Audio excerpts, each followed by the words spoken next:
Hello बच्चों, चलिए प्रश्न को देखते हैं। प्रश्न है, यदि 4 गुणे 10 की घात -7 मीटर तरंग दैर्ध्य वाला एक फोटोन 2.13 इलेक्ट्रॉन वोल्ट कार्यफलन वाली धातु की सतह से टकराता है तो पहला, फोटोन की ऊर्जा इलेक्ट्रॉन वोल्ट में, दूसरा उत्सर्जन की गतिज ऊर्जा और प्रकाश के वेग का परिकलन कीजिए। तो देखिए बच्चों, यहाँ पर बात करें प्रश्न की मुख्य अवधारणा की।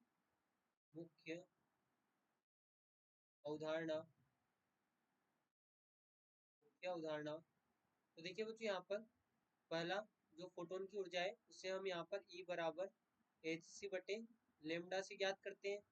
यहाँ पर लेमडा के आधार पर ऊर्जा ज्ञात करने का सूत्र है। वही बच्चों दूसरा, जो कि उत्सर्जन की गतिज ऊर्जा, तो देखिए जो आइंस्टीन समीकरण होती है E बराबर W नोट प्लस के। यहाँ से बच्चों हम गतिज ऊर्जा की गणना कर सकते हैं। तीसरा बच्चों यहाँ पर बात करें वेग की। देखिए यहाँ पर जो वेग होता है यहाँ पर होता है काइनेटिक एनर्जी बराबर half of M V square. यहाँ से बच्चों हम वेग की गणना कर सकते हैं। चलिए बच्चों प्रश्न को हल करें। तो प्रश्न का जो पहला चरण है हमारा, यहाँ पर हमें फोटोन की ऊर्जा ज्ञात करनी है। तो E बराबर एच, अब एच का मान बच्चों होता है 6.625 गुणे 10 की घात -34 जूल जूल गुणे सेकेंड। और यहाँ पर जो सी का मान होता है यहाँ पर होता है 3 गुणे 10 की घात 8 मीटर प्रति सेकेंड बटे लेमडा। लेमडा बच्चों यहाँ पर हमें दिया गया है 4 गुणे 10 की घात -7 मीटर। तो यहाँ से बच्चों हमें जो प्राप्त होगा ई का मान, यहाँ पर हमें जो ई का मान प्राप्त होगा यहाँ पर होगा 4.97 गुणे 10 की घात -19 जूल -19 जूल। वही बच्चों अब देखिए इसे हमें इलेक्ट्रॉन वोल्ट में परिवर्तित करना है। तो देखिए हमें दिया गया एक इलेक्ट्रॉन वोल्ट बराबर 1.6020 गुणे 10 की घात -19 जूल। तो यहाँ पर हम लिख सकते हैं ई बराबर 4.97 गुणे 10 की घात -19 बटे यहाँ पर 1.6020 बटे 10 की घात -19 और ये इलेक्ट्रॉन वोल्ट। तो बच्चों यहाँ पे जो हमें इलेक्ट्रॉन वोल्ट में उत्तर प्राप्त होगा यहाँ पर होगा 3.10 इलेक्ट्रॉन वोल्ट। 3.10 electron volt.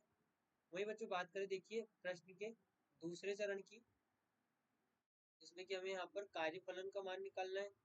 यहाँ पर E बराबर, अब बच्चों यहाँ पर हमने E का मान तो निकाल लिया, यहाँ पर हमने E का मान तो ज्ञात कर लिया जो कि है 3.10 इलेक्ट्रॉन वोल्ट बराबर कार्यफलन का मान बच्चों देखिए हमें यहाँ पर दिया गया है 2.13 इलेक्ट्रॉन वोल्ट।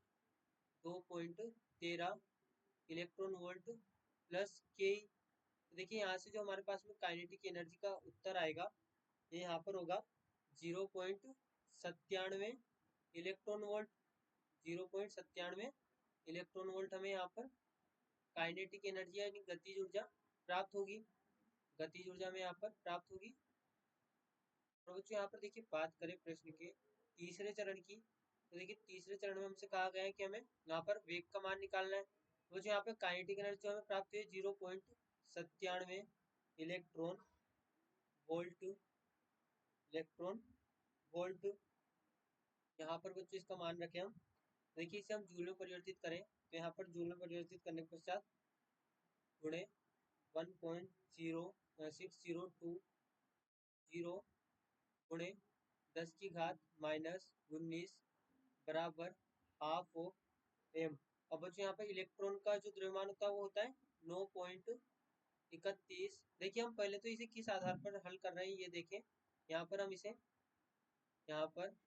इसे काइनेटिक एनर्जी बराबर half of M V square से हल कर रहे हैं। तो यहाँ पर देखिए हम लिखेंगे काइनेटिक एनर्जी जो दी गई है 0.97 गुणे 1.6020 गुणे 10 की घात -19 और ये यहाँ पर जूल में होगा बराबर 1/2 गुणे 9.31 गुणे 10 की घात -19 यहाँ पर 11 10 की घात माइनस 31 गुणे v स्क्वायर का मान हमें यहाँ पर निकालना है। देखिए बच्चों यहाँ पर इसे हल करने पर जो हमें v प्राप्त होगा तो यहाँ पर होगा 5.84 गुणे 10 की घात 5 मीटर प्रति सेकंड।